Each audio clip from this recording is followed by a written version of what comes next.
Hello, dear passenger. This is your captain speaking, and we are about to take off for another episode of Adventulina.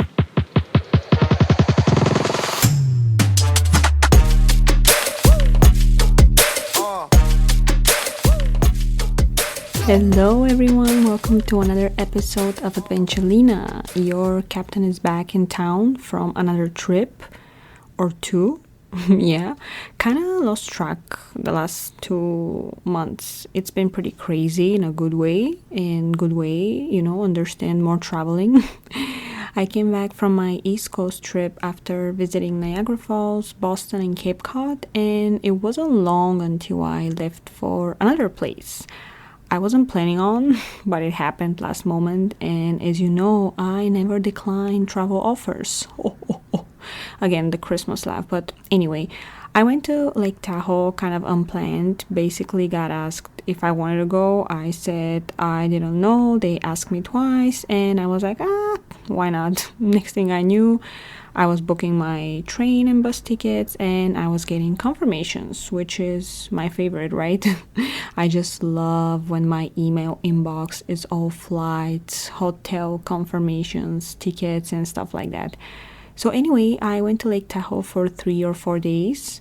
The weather was awesome, hot and nice during the day. Got some tan also. Chilly at night, but still very enjoyable. One of the days we spent about, I want to say 7 or 8 hours at the beach, meaning me turning into a lobster was in progress. We also got on a boat and went into the lake where we jumped and swam for a little bit. Tahoe was awesome as always. I usually go there once a year, but for the last 3 years it was also either rainy or snowy or foggy due to the fires in the area. So this time was actually my first full summer experience at Tahoe, and it was the best from all the previous ones. Tahoe is insanely beautiful. I want to say if I ever retire in this country, or maybe I should say if I ever live until retirement. I'm just kidding. If I ever retire in this country, I would literally go and live there. This is one of the places I would love to retire at. It's one of those places in the States that I consider for my non-existent retirement plan. Anyway, I came back from Tahoe because there was, of course, a concert I had to attend and I've been waiting for. After the concert, I had to pack my shit again because I was leaving for Washington, D.C., the capital, the heart of the country, the official whatever. And I have a confession to make. How do I say this? Your captain, the person who has never left anywhere without a plan and an itinerary, your captain went to Washington, D.C. with really poor preparation. Yep, I said it. I'm embarrassed. I'm ashamed of myself. After constantly explaining how having a plan is the most important thing for me when I go on a trip, I had the arrogance to get on a plane barely informed of what to see and do in Washington, D.C. Yep, believe it or not. But in my defense, I will say it just happened. I have had this trip booked since maybe June, and since then, I have had on my calendar an actual reminder of planning my days there. Because yes, I do that. I put everything I need to do in my calendar, otherwise good luck doing anything. I just, I need it for everyday stuff. It's literally impossible to remember so many little goddamn things, so God bless my calendar. That's another topic though. So I have had the task to prepare my Washington DC itinerary for a good month and a half, I want to say, if not even more. And 2 days before I was going to depart, I only had some freaking screenshots and different notes from here and there of what to see and do. Oh, and I also had a ticket for one immersive experience. So I guess traveling so much for the last few months made me leave important things for the last moment, which I usually am not okay with. But shit happens, and I ended up doing laundry hours before I had to leave to the airport, and I was literally Googling and planning while doing the laundry. Pretty disappointing for someone who has a travel podcast, right?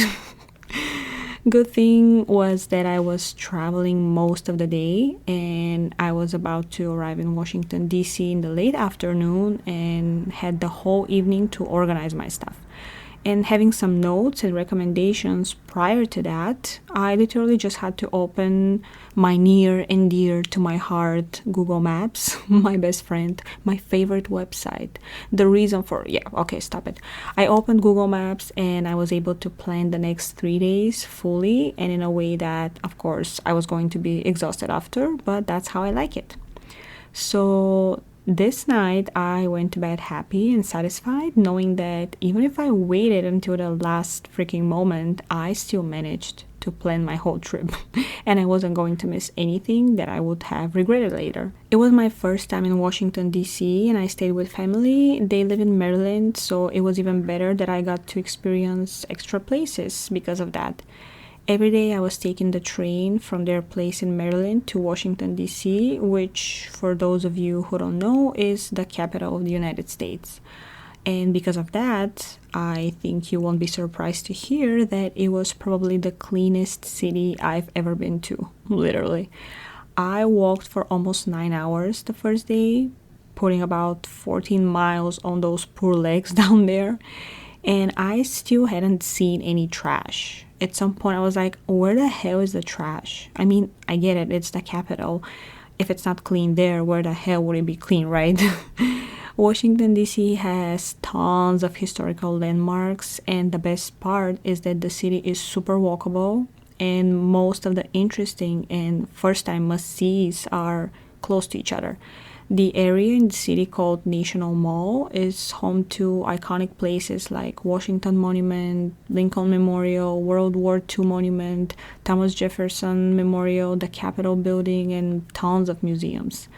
My first day there was literally dedicated to this part of the city only because there's just so much to see there. It was also pretty hot, which I have mentioned before I'm not used to anymore, but thank God I spent some time on the East Coast in July and I had training, right? A few things I have to say about Washington, D.C. in general for everyone who has it on their bucket list, for everyone who wants to go there, for everyone who considers this destination. First, extremely clean, as I said, even in the neighborhoods out of the area with all the federal, national, and whatever administration buildings, everything was super clean. Number two, I did not see homeless people. I saw some weirdos, but nothing crazy. Overall, this must be the city that I felt the safest in from all the big cities in the US I have been to by myself. So I would say it's a really good option for solo trips. Number three, there are no goddamn restaurants or even 7-Elevens or CVS or whatever stores of this kind around National Mall in this area. So where most of the landmarks are located, there is nothing like this. This was super weird to me because you would think where there are tourists, there will be food. Well, not really. I walked for almost 8 hours until I saw the first restaurant for the day. And then I realized I haven't even seen anything different than buildings, museums, and monuments for the whole day. However, there are many food trucks available. God bless them. We already know Hungry Captain is a trouble. So there are food options, just not what you would imagine, I would say. There are, of course, plenty of nice restaurants and places outside of this area, but there's specifically almost nothing, so be prepared for that. Another thing, almost all the museums are free, which is amazing because you get to see more with no expenses. Because let's be honest, if you're not a huge museum fan, you would probably skip this kind of experience because you don't want to pay for something that is not a priority for you. But when it's free, the chance for you to be interested in it and to consider visiting it is bigger. This way you can also go to more museums and see more things rather than having to limit the amount of museums you're visiting due to the admission fee. Number five, people were super nice. Literally everyone I interacted with was super cool and helpful. Staff in the metro station would help me with getting my daily pass by not just telling me what I need, but actually coming with me to the machine and showing me how to add it to my phone and stuff like this. And I just love kind people. It always makes my day. It actually makes your life as well, right? Number six, Washington, D.C. also gives you the opportunity to check out some places around that are basically different states. Once I saw everything I wanted to see there, I even went to Virginia and walked around the Pentagon. I even went to their National Cemetery, which is a landmark, and it was really impressive to see. A little creepy, but beautiful in an impressive way. I also visited Alexandria in Virginia, which is a popular tourist spot known for its architecture. So, recap of the trip. The capital crossed off my bucket list. 2 more states visited and added to my state list. Souvenirs bought and already looking at me from my magnet board, and uncountable memories created, literally. On top of that, on my way back to San Francisco, I boarded my direct flight, and guess what? No one was sitting next to me, so I had all 3 seats for myself. Isn't that the dream when you haven't slept for weeks? Just like I hadn't at this point. Trip after trip, work and concerts, parties, and millions of things to do. I was so exhausted. When I got on the plane, I realized I hadn't woken up without an alarm for weeks, over a month, and those 3 seats were just a gift from God. A moment for a tear, please. So your captain got some food, watched some friends, and decided to pull up the armrests, if you know what I mean, because it was show time, or sleep time, I should say. Well, whatever it was, I lay down as a boss, put my hoodie on, and passed out for maybe an hour and a half, which is literally a miracle for me because I have never been able to sleep during flights. I've shared that before. Well, this time I wasn't just sleeping, I was actually getting more rest than I got during my trip. And it would have been great if I didn't wake up from my saliva covering 1/3 of the seats. Just kidding. Actually, not kidding, but yeah. Well, it was nasty. Anyway, I really enjoyed having all 3 seats for me, and I could tell how other passengers were looking at me kind of pissed. Like, sorry guys, it was my turn to get lucky this time. Another thing I really loved about this trip was the fact that my flights cost me barely $12. Yes, you heard correctly. No, that's not a mistake. I know I'm really bad at math, but it's not even my English being poor. I'm talking $12. 1-2. Round trip. West Coast, East Coast. San Francisco, Washington, D.C. and back. And no, it wasn't with Spirit or Frontier. I had a lot of miles to exchange, and I ended up booking West Coast, East Coast round trip for the price of a Subway sandwich, pretty much. For those of you who don't know how earning miles or points and exchanging them work, let me explain. This will be a little off topic, but hey, as long as it brings me more traveling, hell yeah, I will discuss it and share it. And since I mentioned credit cards, I just remember after the last episode, a girl texted me asking what I meant by my flight got canceled, but they reimbursed me with 20,000 miles. So this is the same type of perks I'm talking about, but instead of getting them from my spendings, I got it straight from the airline because of my delayed and canceled flight. It was like a form of compensation. These miles, as I said, can be exchanged for a flight or cover part of the flight, so you have to pay a certain amount out of your pocket. It of course depends on the destination and the type of flight. And let's just start with the basics and try to dive a little deeper. Some people still kind of define having a credit card as a privilege or a sign of wealth, if you want, or I guess being in debt and trying to cover expenses you cannot pay for. But having a credit card is not an expense as many people think. In many cases, using a credit card is rewarding and can give you discounts or deals on many services and purchases, including traveling and all aspects of it. like transportation, accommodation, experiences, and many other. How, you're asking? Well, in the United States, having a credit card is essential because having a credit card history is something that you would need often in your life for signing a lease for a new place, to buying a car or a house or whatever.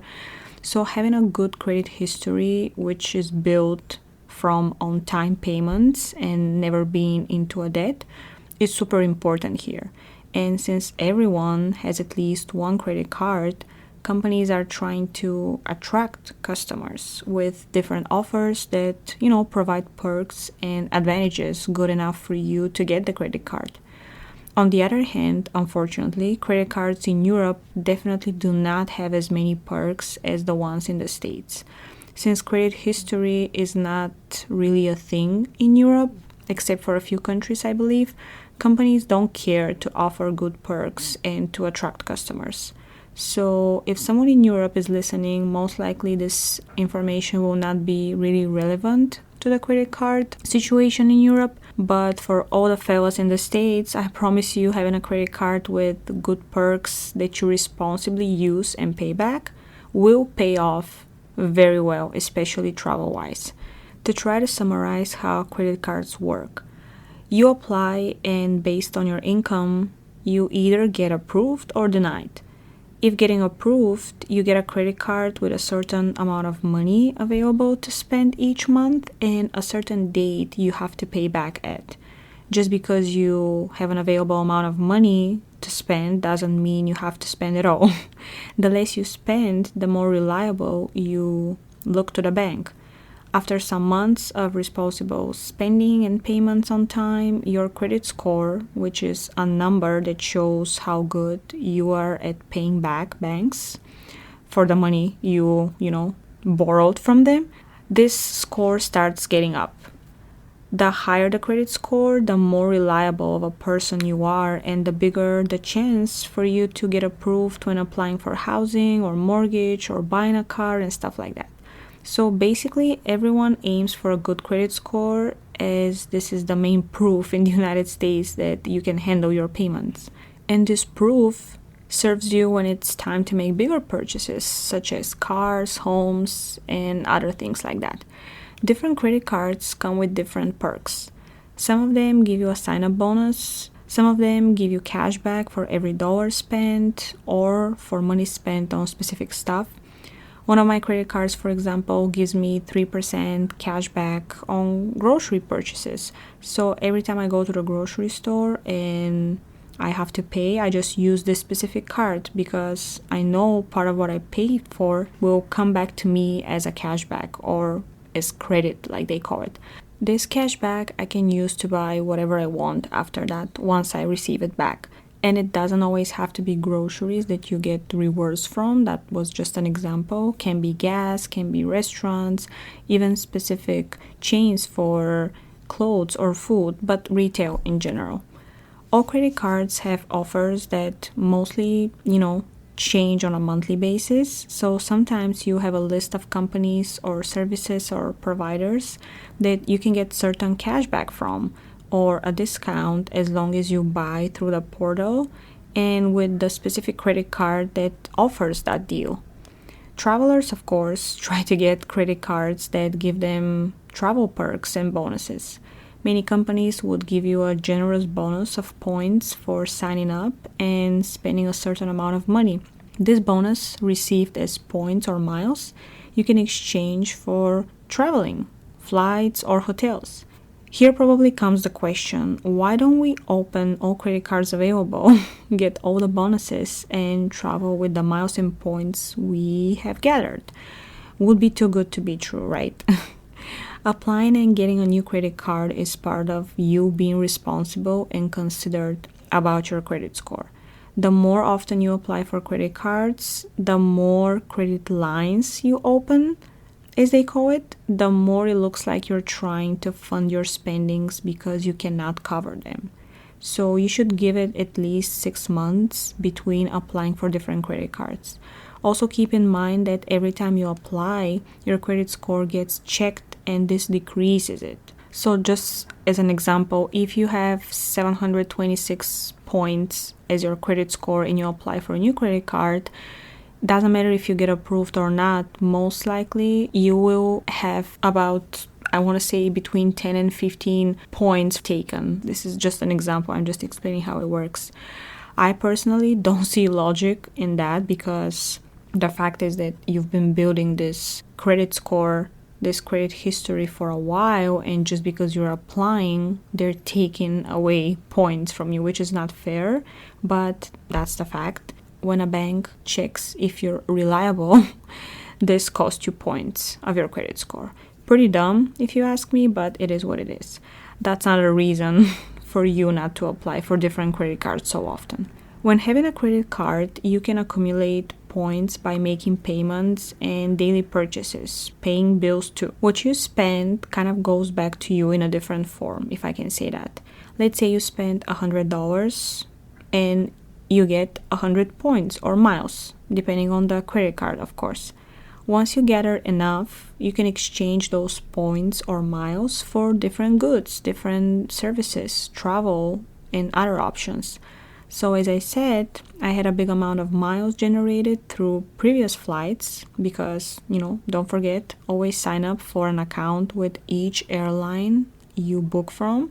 So this way you can get miles after flying with them and later on exchange them for another flight. Having a lot of miles, I decided to use some of them for a round trip, and I was even surprised that it was cheaper than I expected, meaning I covered most of my flights price with miles I had gathered, and I only paid out of pocket $12. So credit cards, if managed well and responsibly, can literally open a huge door for you in your travels by earning you sign-up bonuses and additional perks. You don't have to be in debt to have a credit card. You don't have to use it to cover things that you can't afford. Just use your credit card to cover everyday purchases. So instead of paying with cash or debit card, you pay with credit card and you accumulate points. Don't spend more than you can pay if you are not using a credit card, if you are using your debit card or cash. So you're basically having the same expenses, you're just paying with a different card, with a credit card. When it's time to pay back, always pay the full balance, not just the minimum. And this will have a huge impact on your credit score, which we already know is important in the United States. You may think I get paid to promote credit cards at this point, which I wish was true. Well, if someone from Visa, MasterCard, or American Express is listening, hit me up. We can seal a deal right now. Just kidding. Actually, I'm not kidding. Hit me up. But since I've been getting questions, let me guys know if you want to learn more about credit cards and, their role in traveling. I think this is a topic that a lot of people would be interested in, and also a lot of people don't understand because they look at it as a spending spree almost.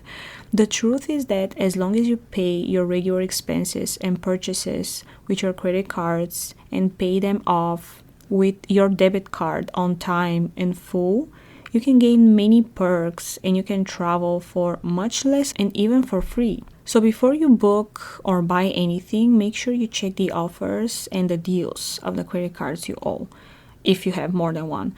Pay with the one that gives you either a better deal or higher cashback. Often a company or a provider we buy from are actually on the list of your bank deals. So take a look first and make sure you're not missing on anything. Because booking like this will not only save you money from the total sometimes, but will also give you a cashback or points or miles depending on your credit card terms. So how about next time we talk about how to save money for traveling, huh? I have more tricks and suggestions, so let's cover them all. Many people say you can't save from change and little things, but I'm here to tell you that little things done consistently and tracked over time actually do fund your trips, or at least part of them. These little things I do covered my daily budget for Milan years ago. That's how I paid for my hotel in Santorini back in 2018. That's how I usually buy essentials or travel items for my trips. That's how I save for all of my travels, partially or fully. It's not about breaking the piggy bank after years and going to an exotic island, right? It's about the small things you can imply into your routine and help you save money from nowhere without making you give up on your favorite cup of coffee every day or your guilty pleasures. So stay tuned for more saving tips coming your way. And until then, you guys text me what you want to hear about, ask questions, tell stories. Just find me on Instagram and all the other social media channels I have. And I will see you in the next episode, which is landing shortly. Bye bye.